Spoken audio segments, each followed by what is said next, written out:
It's nice to be a small group for once.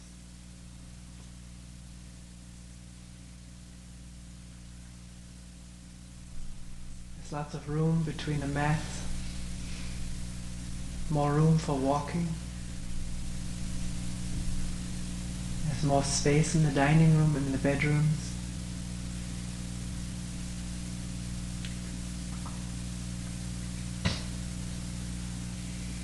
Can there be much more space in this mind? Infinite space?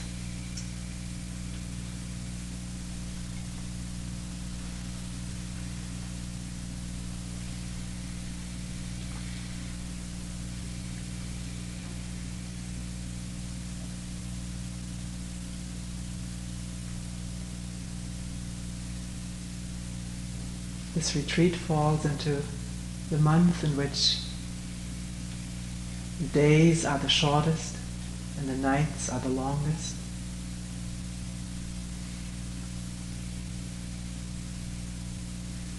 Late this afternoon, walking up the hill across the street,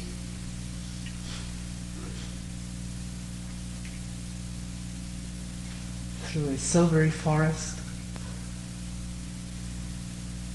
coming out into the open. There was this large field awash with green blades of grass, in between fluffy patches of snow. The sky was still lit, even though the sun had gone down quite a while ago behind the hills.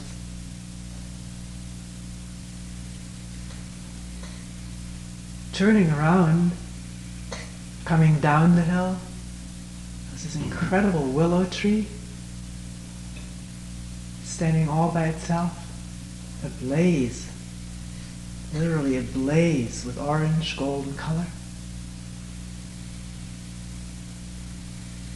It's not the color of flowers or blossoms or leaves. It's bare branches, plain twigs, full of life.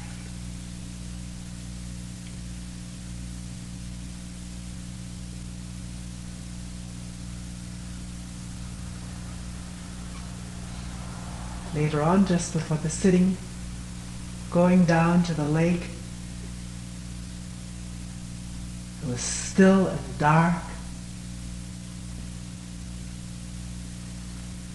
Just a little bit of water washing over the pebbles.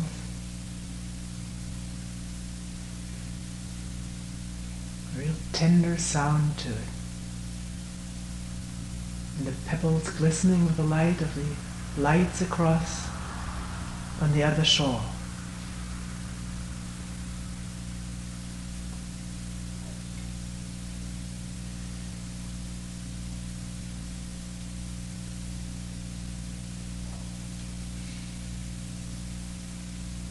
Why do we come here?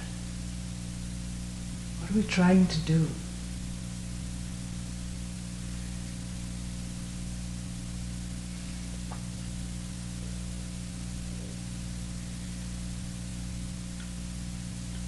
In this sitting and questioning, attending to the breathing,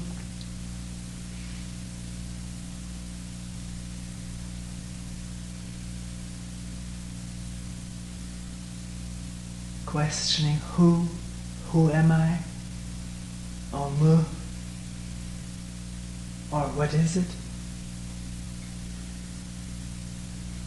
Can there be space?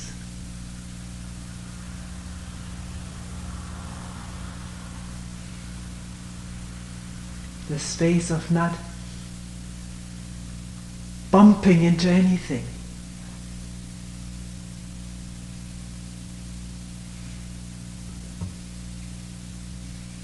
Because everything, may it be pain, fear, pain, joy, weakness, boredom, frustration, anger. It's just what it is.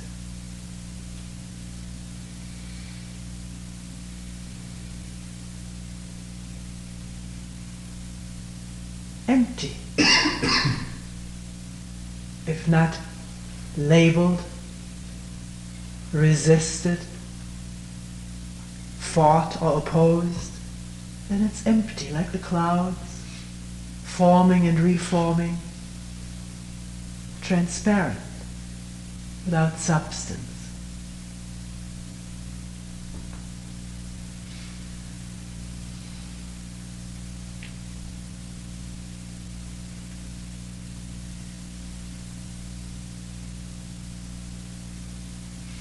What is this mind?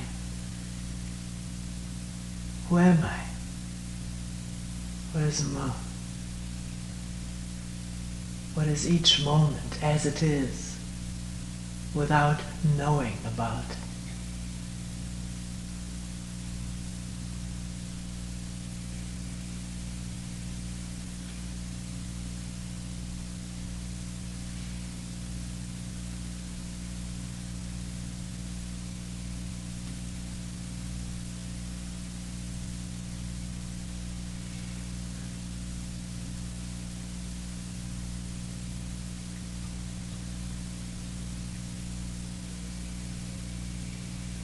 During the time of this retreat, there's no talking.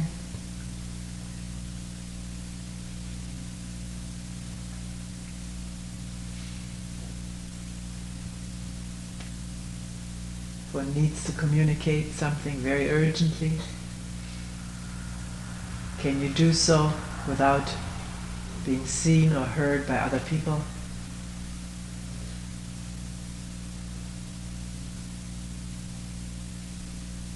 Anything else can be communicated on paper with pencils, which are all over the house.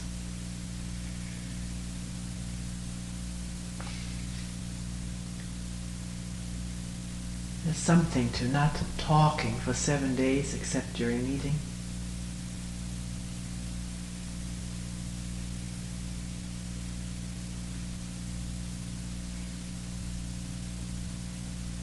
Allowing what moves the body and mind to come into awareness and to pass. Quietly. The quietness, the stillness of no opposition.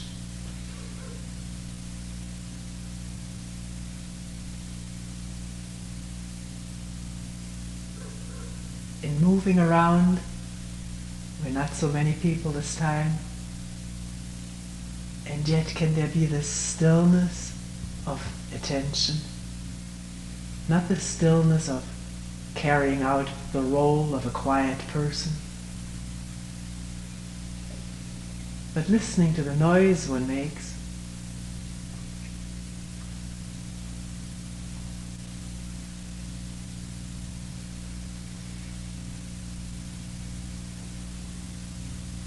And then it quiets down by itself.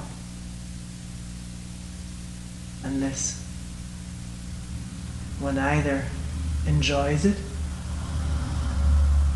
feels an existence in that,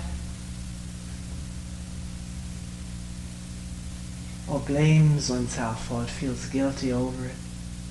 It's all more noise.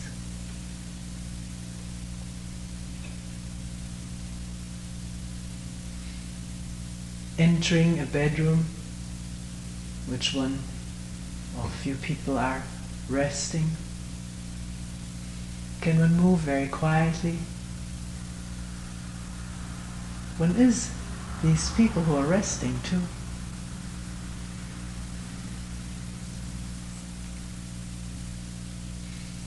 Seeing that, one understands what is needed for rest, namely quietness.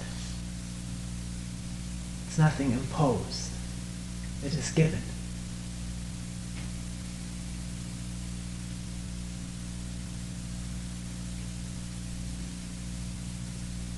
Sometimes people tell me that having heard me talk so much about silence, they hear this as a record in their mind and try to conform to it as one conforms to something prescribed. This is not the intention of talking about this. To create the image of the alert, attentive, quiet person.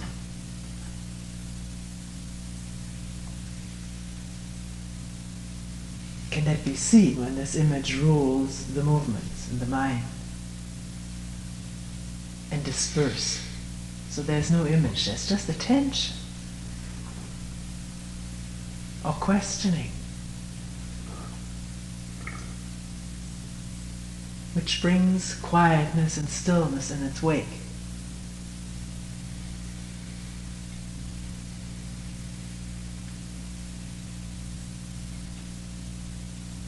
Does not mean to fight or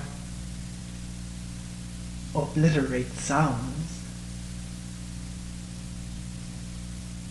Sounds are something very natural. And if they come out of the quietness of attention, they do not break the silence.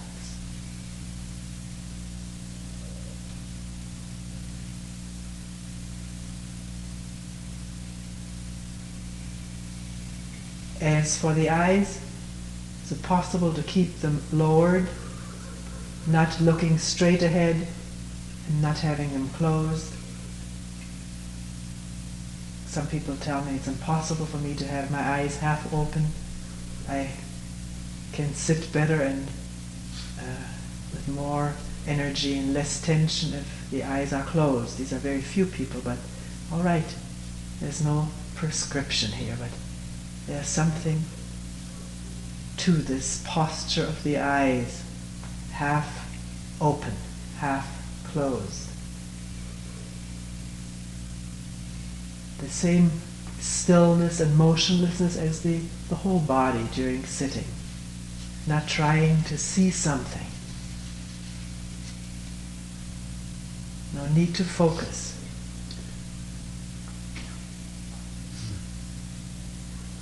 It's in this way that there's a possibility for the brain to slow down.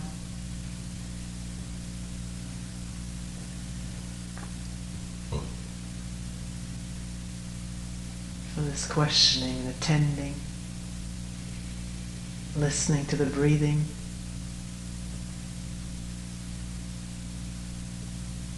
To take place in the midst of what is happening. Without wanting to latch onto it, visually or otherwise.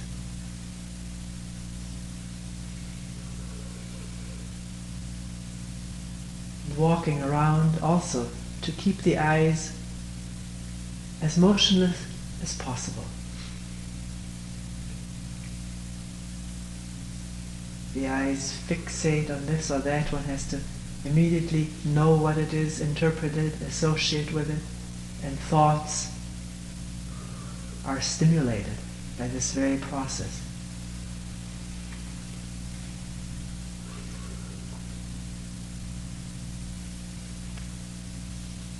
Helping oneself to food or during work or during walking, it's different.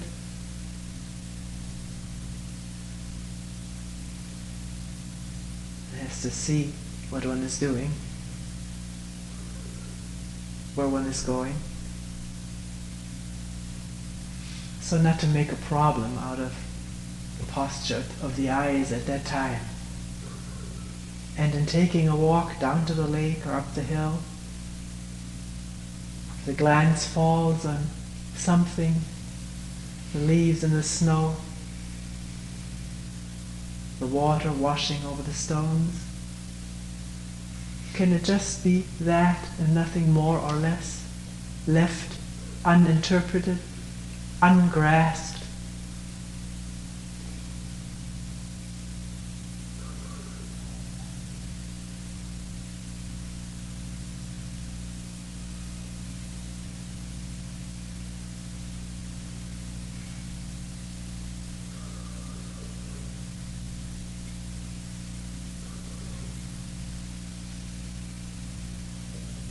We used to say all kinds of things about meals, how much to eat, or suggesting that people not fast, but some people here and there do fast. It's up to you. Can one approach the whole matter of eating without any particular blueprints, plans, and just go by what feels right? One can only be in touch with what feels right if one has no ideas about what ought to be right, or what one has read or heard or tries to imitate.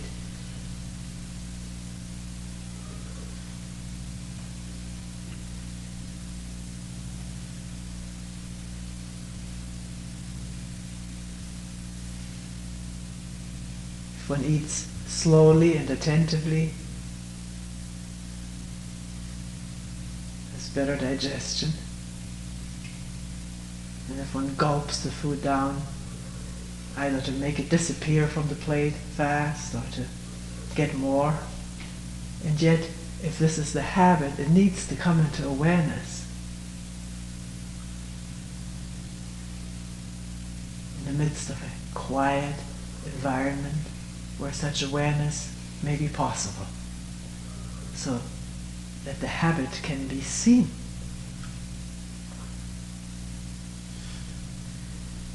And its consequences too. Not judged, not condemned or justified, but seen. In seeing there's freedom, not in rules and regulation.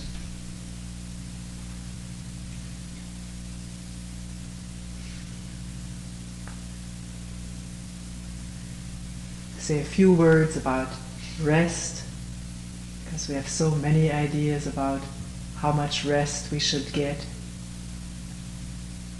What is a good amount of hours so that we're fresh during the day? Or how little one should sleep during a retreat?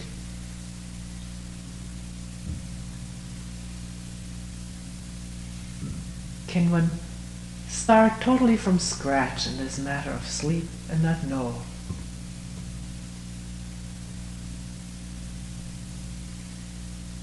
One is very tired at the end of the day.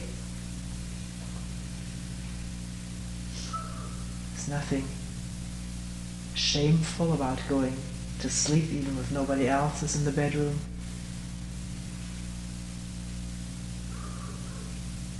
One wakes up in the middle of the night, wide awake, unable to go back to sleep, then this is the place where one can sit, or in the little meeting room, not worrying about whether one will be tired during the day. It doesn't matter. For one thing, there are many rest periods where one can take a nap, and sitting in tiredness is no problem if one doesn't make one out of it. What is it? What is tiredness? What is fatigue? If we don't label it, don't react to it, pro or con, don't fear it, but just question in the midst of it, not comparing it to a better state of wakefulness or strength that drains the energy and makes for fatigue.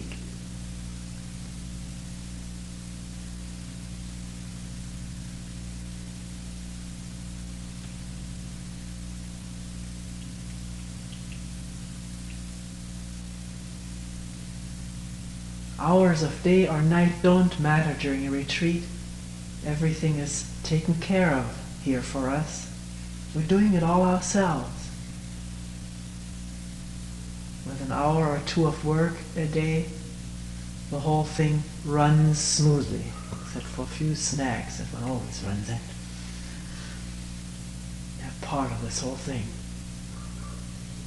So one doesn't have to be worried about being fresh for the office.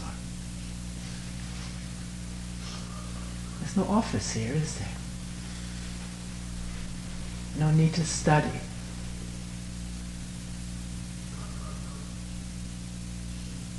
There's no need for anything. What do we need? Do we know?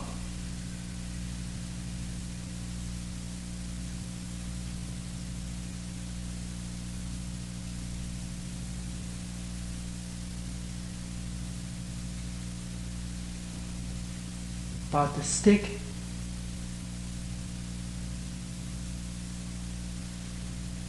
if you wish to be struck without even turning your head, you just don't want to be bothered with that, then let the coordinators know that. That may change for you on the 2nd or 5th day or whenever, then let the coordinators know that. You're not bound by anything you've said at one time. It can change just like the weather.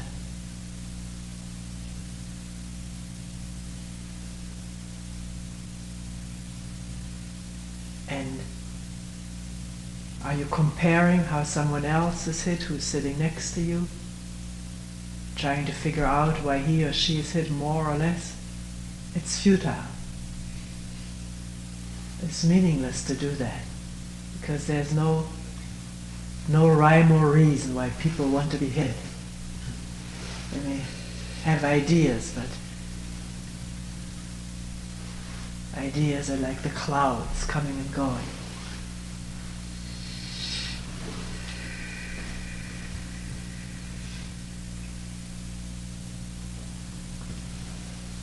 If the stick is helpful, then be hit. If it's not helpful, ask not to be hit. It's as simple as that.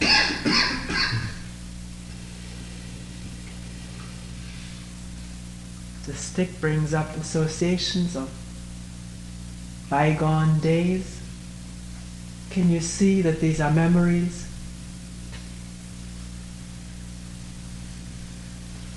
Linked with maybe emotions and feelings which are triggered by these memories? And let it be, without beginning to revel in the whole scene. If fear is evoked by, triggered by the stick or anything else, which is always memory, can the fear be faced without calling it fear, without knowing what it is? Just breathing, questioning, attending, right there. Fear is the attending. The fear is the who or the mu or what is it? There's no separation in this whole universe except what we create by thinking and imagining.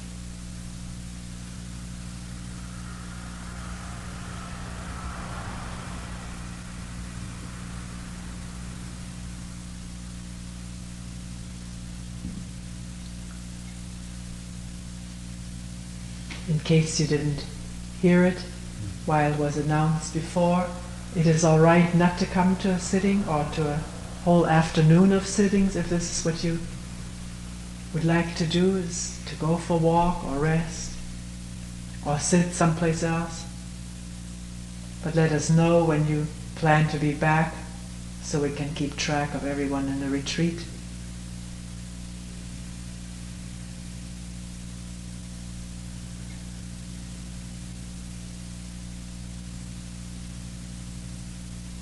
Some people at certain times need to walk or leave the sitting area. At other times they need to be right here. It's up to you. It's your retreat.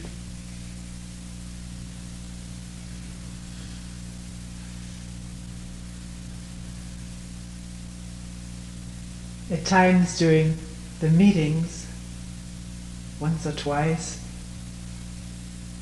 I come down into the sitting area. It's good to stretch the legs. I'm not coming down here to evaluate the sitters.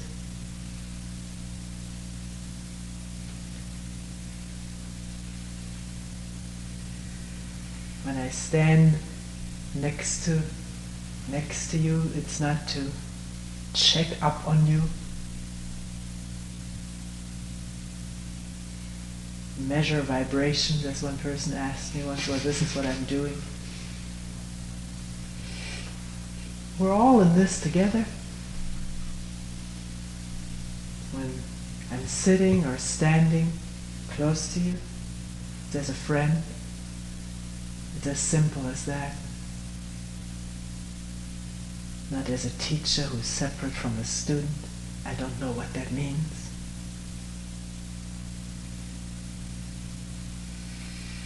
Can you too see it that way? Not just verbally, but profoundly. That there is fundamentally no difference between us. Nothing that separates us or divides us, within or without.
You will please return to your places, and at the next bell, there'll be a period of walking.